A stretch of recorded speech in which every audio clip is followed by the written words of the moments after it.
नमस्कार, आप सभी का स्वागत है जनता टीवी पर। मैं हूं आपके साथ दुर्गा शर्मा। बुलेटिन की शुरुआत करेंगे बड़ी खबर के साथ। बड़ी जानकारी उससे आपको रूबरू करा दें। श्री राम जन्मभूमि से जुड़ी ये बड़ी खबर, दान चोरी मामले से जुड़ी ये बड़ी अपडेट आपको दे दें। ट्रस्ट के नए सीईओ की नियुक्ति प्रक्रिया तेज कर दी गई है।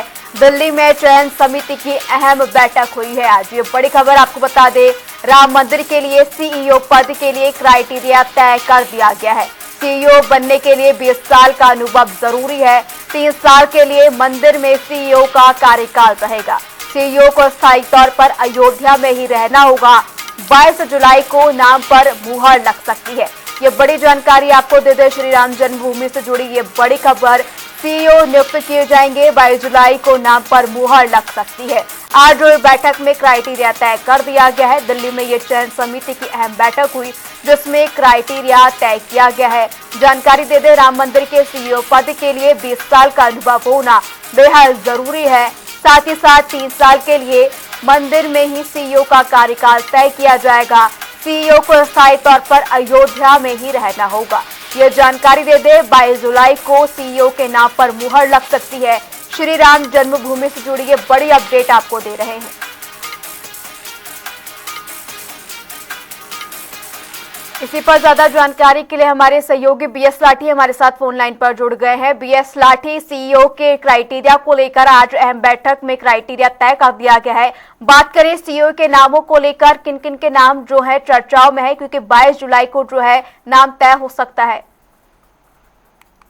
हाँ देखिए, 22 जुलाई को राम मंदिर की ट्रस्ट की बैठक प्रस्तावित है। की जो समितियां सभी जिससे 20 साल के जो ट्रस्ट करेगा, कैबिनेट मिश्रा ने स्पष्ट किया है कि जो बैठक वो दिल्ली में हो रही है। और आप इस समय सब ये तलाश शुरू हुई नए सीईओ की, जब राम मंदिर में चोरी की बातें लगातार आई। तीसरे दिन में एक दिन में 5 बार जो चोरियां की गई और इस तरह से चोरी की गई, जो अब देखते हुए हर कोई आहत है। तो ट्रस्ट के सीईओ के नए गठन के लिए जो बैठक है वो बैठक भी तेज कर दी गई है।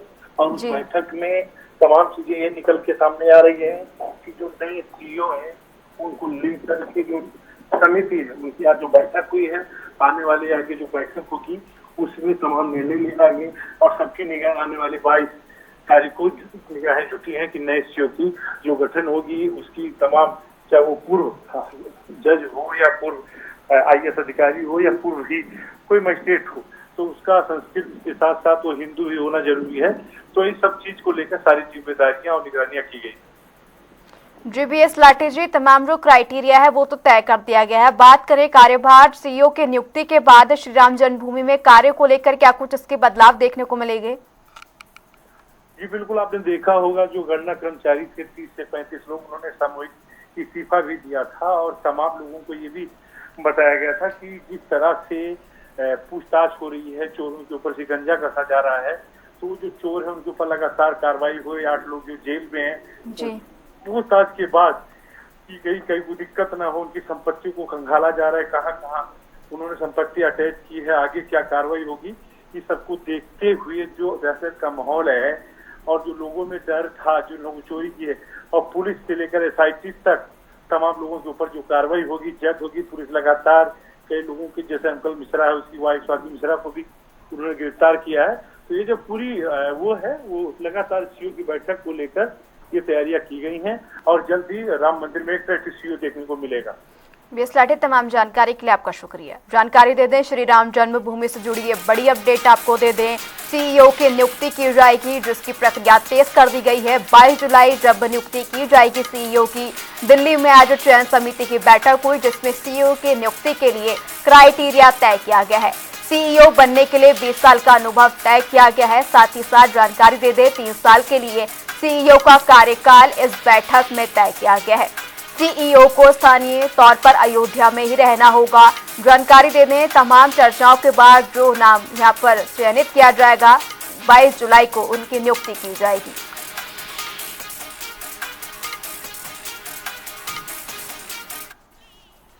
उत्तर प्रदेश में आज पौधारोपण महायज्ञ की शुरुआत हो चुकी है। मुख्यमंत्री योगी आदित्यनाथ ने गोरखपुर लिंक एक्सप्रेसवे के किनारे नीम, बरगद और पीपल के पेड़ लगाकर इस महायज्ञ की शुरुआत की। वहीं गोरखपुर विकास प्राधिकरण की ओर से रामगढ़ ताल के किनारे बन रहे 4 किलोमीटर लंबे ताल रिंग रोड के किनारे 500 पौधे लगाए गए, जहां सीएम योगी ने मॉल श्री का पौधा लगाया और रिंग रोड से सेल्फी भी ली। इस दौरान कार्यक्रम को संबोधित करते हुए सीएम योगी ने पर्यावरण के प्रति अपने दायित्व को निभाते हुए लोगों से पेड़ पौधे ज्यादा से ज्यादा संख्या में लगाने की अपील की। प्रकृति के साथ खिलवाड़ की कीमत आज विश्व मानवता चुका रही है। अंधाधुंध पेड़ कटान के कारण आज आप देख रहे होंगे पूरी दुनिया के अंदर किस प्रकार की स्थिति पैदा हुई है। जो मौसम, जो कल बारिश आपने देखी होगी, कल से आज तक ये 15 जून से लेकर के 30 जून के बीच में उस प्रकार का मौसम होना चाहिए था। लगभग 1 महीने का अंतर पड़ा है। ये मौसम चक्र में 1 माह का अंतर याद करना अन्नदाता किसान के लिए एक संकट भी पैदा करता है। अगर कोई अन्नदाता किसान जिसको 15 जून के पहले अपने खेत में धान की रोपाई करनी होती या कोई फसल की रोपाई करनी होती, अगर वह 12 या 15 जुलाई के बाद करेगा, 1 महीने में अंतर पड़ता है। लगभग 25 से 30% की पैदावार में गिरावट आती है। यानी खाद्यान्न संकट खड़ा हो सकता है। पेड़ कटेंगे, एक पेड़ बरगद हो, पीपल हो, पाकड़ हो या कोई भी पेड़ हो, हजारों लीटर जल का शोषण करके रखता है और फिर जब हमें जल की आवश्यकता पड़ती है तो वह धीरे धीरे करके फिर उसको वहां से छोड़ता भी है। नदियों की सदा नीरा नदियां इसीलिए बनती हैं, नदियों में सदा जल रहता है। इसके कारण जहां जंगल होंगे वहां नदियों में सदैव जल की मात्रा बनी रहेगी। लेकिन जहां जंगल काट दिए गए, समाप्त कर दिए गए, वहां यह संकट जरूर होगा। पेयजल का संकट आ रहा है, शुद्ध पेयजल नहीं मिल रहा है, पूरी दुनिया इसके लिए तबाह है। एक तरफ जल का संकट, दूसरी तरफ सूखा, अनावृष्टि, अतिवृष्टि, इन सब संकटों से जूझना पड़ रहा है। प्रकृति के संतुलन को संतुलित करने के लिए आवश्यक है पर्यावरण के प्रति हर नागरिक अपने दायित्व का निर्वहन करे, और उसका सबसे अच्छा माध्यम है अनेक कार्यक्रम उठाए गए। रूफटॉप सोलर, पीएम सूर्यघर मुफ्त बिजली योजना उसी का एक हिस्सा है। बिजली का बिल आपका आधा हो जा रहा है। सोलर की एनर्जी आपको घर के अंदर शुद्ध एनर्जी का भी स्रोत बन जा रहा है। आपकी छत ही आपकी ऊर्जा का आधार बन जा रहा है। तो वहीं प्रदेश भर में हरियाली का संदेश गूंजता हुआ नजर आ रहा है। प्रदेश भर के जिलों में एक पेड़ मां के नाम अभियान के तहत पौधारोपण हो रहा है। टीवी स्क्रीन पर इस वक्त हम आपको 4 अलग अलग जगहों की तस्वीरें दिखा रहे हैं। पहली तस्वीर अमेठी में, जहां पर्यावरण संरक्षण को लेकर चलाए जा रहे अभियान के तहत पुलिस लाइन में पौधारोपण कार्यक्रम का आयोजन किया गया। वहीं कानपुर देहात में भी वृहद वृक्षारोपण महायज्ञ 2026 का आगाज होने के साथ 56 लाख पौधे लगाने का लक्ष्य रखा गया। तो वहीं इटावा और बदायूं में भी वृक्षारोपण महायज्ञ के तहत पौधारोपण किया गया। बदायूं में केंद्रीय मंत्री बीएल वर्मा और महिला आयोग की अध्यक्ष बबीता सिंह चौहान ने पौधारोपण किया। आज तो हम अपने प्रधानमंत्री जी, मुख्यमंत्री जी का बहुत आभार व्यक्त करते हैं। एक बृहद वृक्षारोपण का कार्यक्रम जिसको जन आंदोलन बनाने के लिए उन्होंने एक प्रेरणा दी। एक पेड़ माँ के नाम, धरती माँ के नाम, भारत माँ के नाम, अपनी माँ के नाम, जो भी पेड़ हम लगाएं जो वातावरण को संतुलित करे और हम लोगों को प्रचुर ऑक्सीजन मिलती रहे, हम सभी स्वस्थ रहें और हमारा उत्तर प्रदेश हरित उत्तर प्रदेश बने, हरित क्रांति आए, ऐसा उत्तर प्रदेश जिसके लिए हम अपने सभी लोगों को जो जन आंदोलन में सहभागिता कर रहे हैं उनका आभार व्यक्त करते हैं। सभी लोगों ने मिलकर कानपुर देहात में इसमें सहभागिता की। यहाँ के जिलाधिकारी महोदय और हमारा पूरा सारे प्रशासन के लोग, सभी लोगों ने पूरे जगह जगह एसपी मैडम ने पुलिस अधीक्षक वहाँ पर किया, एसडीएम लोगों ने अपने सभी जगह, ग्राम सभा सभी जगह आज बृहद वृक्षारोपण का अभियान चल रहा है, जो 35 पूर्ण अभियान के अंतर्गत पूरे उत्तर प्रदेश में वृक्ष लगाए जा रहे हैं। और यहाँ हमारे कानपुर देहात का 56,92,100 वृक्षों का यहाँ लक्ष्य रखा गया है, जो कि 5 तारीख से प्रारंभ हो गया था और आज हम लोग इसको लगातार अभियान के तहत लगाते जा रहे हैं। जैसे हमारा सहजन का पौधा, आम का वन बनेगा, सहजन का उत्सव मनाया जाएगा, जो भी हमारे औसत वृक्ष हैं वो भी लगाए जाएंगे और इसमें हर गांव में लगाया जा रहा है, हर तहसील स्तर पर लगाया जा रहा है, हर स्कूल में लगाया जा रहा है, एक बड़े बड़े ग्राउंड बनाए जा रहे हैं पूरे। सहारनपुर में भी जिला प्रशासन की ओर से वृक्षारोपण महायज्ञ के तहत आम का पौधा लगाकर प्रदेश के लोक निर्माण राज्य मंत्री कुंवर बृजेश सिंह ने किया, जहां उन्होंने कार्यक्रम को संबोधित करते हुए पौधों को लगाने के साथ ही उनकी देखभाल की अपील की। राज्य मंत्री ने कहा कि मुख्यमंत्री योगी आदित्यनाथ ने हर साल इस अभियान के अंतर्गत करोड़ों पौधों का रोपण कराकर गिनेस बुक ऑफ रिकॉर्ड में यूपी का नाम दर्ज कराया। आज भी पूरे प्रदेश में एक ही दिन में करोड़ों पौधारोपण किया जा रहा है।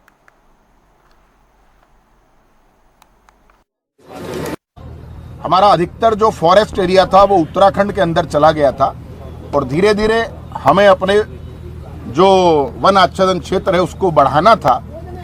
तो 17 के बाद 18 से मुख्यमंत्री जी ने संकल्प लिया कि हम अपने फॉरेस्ट एरिया को डेवलप करेंगे, अपने प्रदेश के अंदर वातावरण और पर्यावरण को स्वच्छ रखने में एक आह्वान करेंगे और विगत 5 वर्षों से लगातार एक ही दिन के अंदर करोड़ों वृक्षारोपण का रिकॉर्ड बनाने का काम भी उत्तर प्रदेश सरकार के मुखिया के नेतृत्व में हुआ है।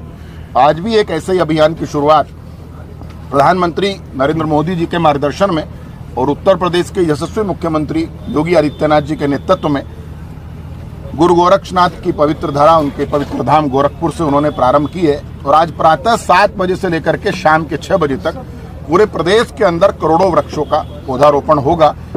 और हम सभी लोग ये जिम्मेदारी का निर्वहन करें कि जो वृक्ष हमने लगाए हैं उन वृक्षों को किसी न किसी समय आते जाते हम ये देखें कि हमारा लगाया हुआ वृक्ष किस रूप में पल्लवित पुष्पित हो रहा है। क्योंकि जितना हम लोग पेड़ लगाएंगे उतना ही हम अपने पर्यावरण की रक्षा कर पाएंगे। एक स्वस्थ शरीर के लिए, एक स्वस्थ जीवन के लिए एक स्वच्छ और सुदृढ़ पर्यावरण की आवश्यकता है और उस पर्यावरण को बचाने का काम हम केवल एक ही रूप में कर सकते हैं कि हम अपने अधिक से अधिक वृक्षारोपण हम। वहीं बाराबंकी में वृक्षारोपण कार्यक्रम के दौरान उप मुख्यमंत्री ब्रजेश पाठक ने समाजवादी पार्टी और शंकराचार्य स्वामी अविमुक्तेश्वर आनंद सरस्वती की गौ रक्षा जन जागरण यात्रा को लेकर विपक्ष पर तीखा हमला बोला। उन्होंने आरोप लगाया कि कुछ लोग भगवा वस्त्र पहनकर धार्मिक भावनाओं का राजनीतिक लाभ उठाने की कोशिश कर रहे हैं। डिप्टी सीएम ने राम मंदिर, धन्यपुर मस्जिद के लिए जुटाए गए चंदे और मदरसे की फंडिंग जैसे मुद्दों का जिक्र करते हुए विपक्ष पर तुष्टीकरण की राजनीति करने का आरोप लगाया। क्या कुछ कहा, सुनिए। बहुत बड़ा महाअभियान प्रारंभ हुआ है जो सुबह 7 बजे से प्रारंभ होकर सायंकालीन 7 बजे तक चलेगा और उत्तर प्रदेश में 35 करोड़ से अधिक पौधे लगाकर के कीर्तिमान स्थापित करने का लक्ष्य माननीय मुख्यमंत्री योगी आदित्यनाथ जी ने तय किया है।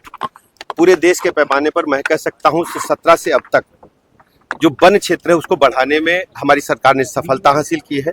मैं उत्तर प्रदेश के प्रत्येक नागरिक से अपील करता हूं, हमारी सरकार के इस महाअभियान में हिस्सा लेकर के उत्तर प्रदेश को हरित प्रदेश, पर्यावरण की दृष्टि से पूरे राष्ट्र में नंबर 1 का प्रदेश बनाने में अपना योगदान दें। देखिए हमारी लगातार देखिए हेल्थ डिपार्टमेंट है, रोड डिपार्टमेंट है, ये कुछ ऐसे विभाग हैं जो लगातार सुधारात्मक प्रक्रिया अपनाते हैं और हम लगातार आगे बढ़ रहे हैं। आज प्रदेश में हेल्थ इंफ्रास्ट्रक्चर हमारा बहुत बेहतर हुआ है और उससे भी बेहतर करने के लिए हमारी सरकार प्रतिबद्ध है। देखिए सभी को चुनावी व्यवस्था में भाग लेने का अधिकार है और आप भी इसमें जानते हैं कि सबको जो चुनाव का समय आता है सब लोग अपने घरों से निकल करके प्रचार करते हैं। भारतीय जनता पार्टी पूरे 5 साल चुनाव जनता के बीच में रह करके काम करके लड़ती है। खबरों में आगे बढ़ेंगे। खबर कानपुर से, जहां कानपुर देहात के रूरा थाना क्षेत्र में फल की रेहड़ी लगाने को लेकर एक बार फिर विवाद हिंसक हो गया। दरअसल महिला और उसके भाई के साथ कथित मारपीट के बाद बंजारा समाज के लोगों में आक्रोश फैल गया। गुस्साए लोगों ने सड़कें जाम कर पथराव किया, फल की रेहड़ी पलट दी, जिससे इलाके में तनाव का माहौल बन गया। सूचना पर भारी पुलिस बल मौके पर पहुंचा और करीब 1 घंटे की कड़ी मशक्कत के बाद हालात सामान्य हो सके। पुलिस ने पीड़िता की तहरीर पर मुकदमा दर्ज कर जांच शुरू कर दी है। वहीं उपद्रव करने वालों की पहचान कर कार्रवाई की बात कही गई। घटना की जानकारी मिलते ही राज्य मंत्री प्रतिभा शुक्ला भी मौके पर पहुंची और अधिकारियों को जल्द स्थायी वेटिंग जोन चिन्हित करने के निर्देश दिए, ताकि भविष्य में इस तरह के विवाद दोबारा ना हो सके।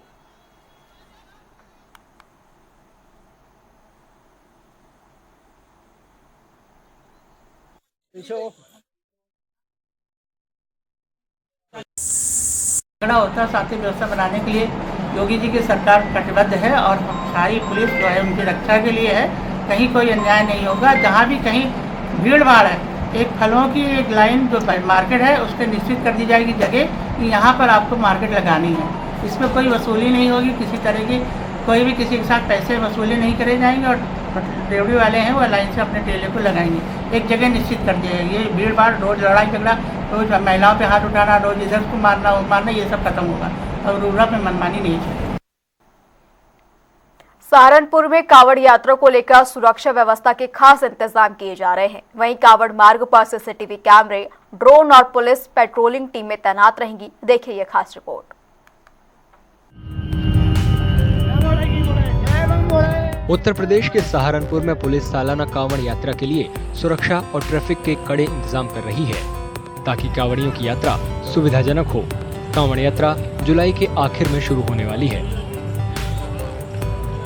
पुलिस अधिकारियों ने बताया कि यात्रा के रास्तों पर 37 अस्थायी पुलिस चौकियां बनाई जाएंगी। इन रास्तों को अलग अलग सेक्टर और जोन में बांटा गया है। इन रास्तों पर सीसीटीवी कैमरे, ड्रोन और पुलिस की पेट्रोलिंग टीमें तैनात रहेंगी।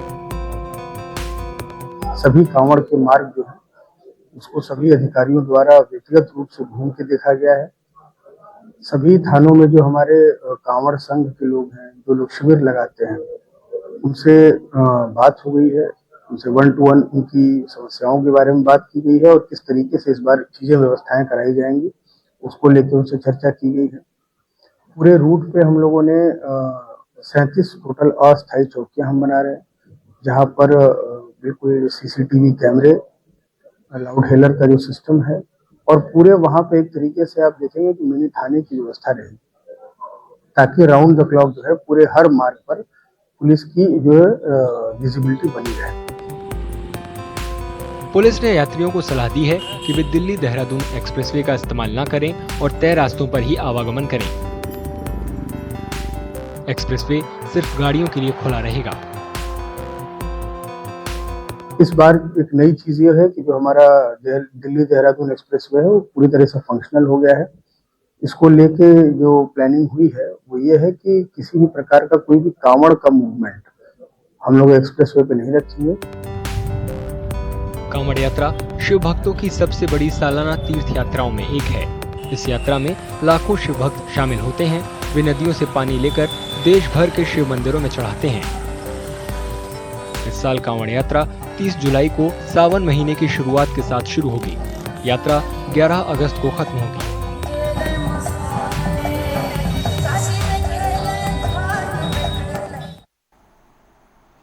चलिए अब नजर डालेंगे ताबड़तोड़ खबरों पर। मुजफ्फरनगर में कांवड़ यात्रा 2026 को लेकर पुलिस प्रशासन अलर्ट। डीजे संचालकों को सुप्रीम कोर्ट के निर्देशों का पालन करने, जातीय राजनीतिक और सांप्रदायिक गीतों पर प्रतिबंध की चेतावनी। अलीगढ़ में न्याय न मिलने से परेशान विवाहिता और उसके पति ने किया सुसाइड किया प्रयास। पुलिस ने समय पर पहुंचकर दोनों को बचाया। बाराबंकी में झोला झाप डॉक्टर के इलाज के दौरान 2.5 साल के मासूम की मौत। पुलिस ने आरोपी को किया गिरफ्तार। अवैध क्लिनिकों के संचालक पर उठे गंभीर सवाल। बहराइच में ऑपरेशन साइबर वज्र के तहत पुलिस का बड़ा एक्शन। 2 थानों में एफआईआर दर्ज। 5 साइबर अपराधी गिरफ्तार। आरोपियों को कोर्ट में पेश कर भेजा गया जेल। लखनऊ क्राइम ब्रांच ने मिलावटी पेट्रोल गिरोह का किया भंडाफोड़। टैंकर, वाहन और क्रेन बरामद। सभी आरोपी हुए गिरफ्तार। पेट्रोल पंपों तक सप्लाई की जांच जारी। बांदा में खुलेआम जुआ खेलते जुआरियों का वीडियो हुआ वायरल। पुलिस को चकमा देकर हार जीत का खेल चलता रहा। वीडियो के आधार पर आरोपियों की पहचान और जांच में जुटी पुलिस। बदायूं मेडिकल कॉलेज में इलाज के अभाव का युवती से हुई मौत। परिजनों ने लापरवाही के लगाए आरोप। स्ट्रेचर और एम्बुलेंस न मिलने पर भाई कंधे पर शव लेकर जाने को मजबूर।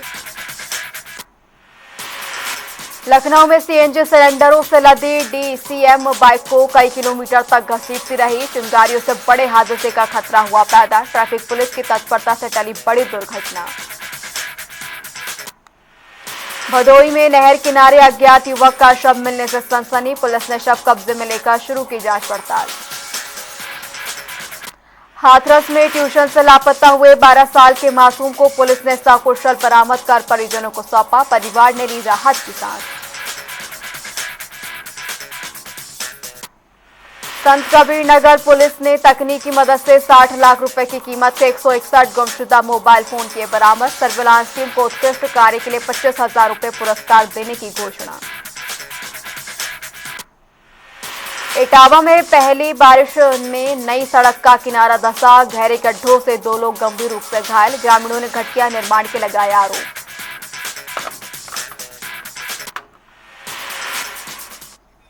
फिलहाल उत्तर प्रदेश की खबरों में इतना ही। रुकेंगे एक छोटे से ब्रेक के लिए।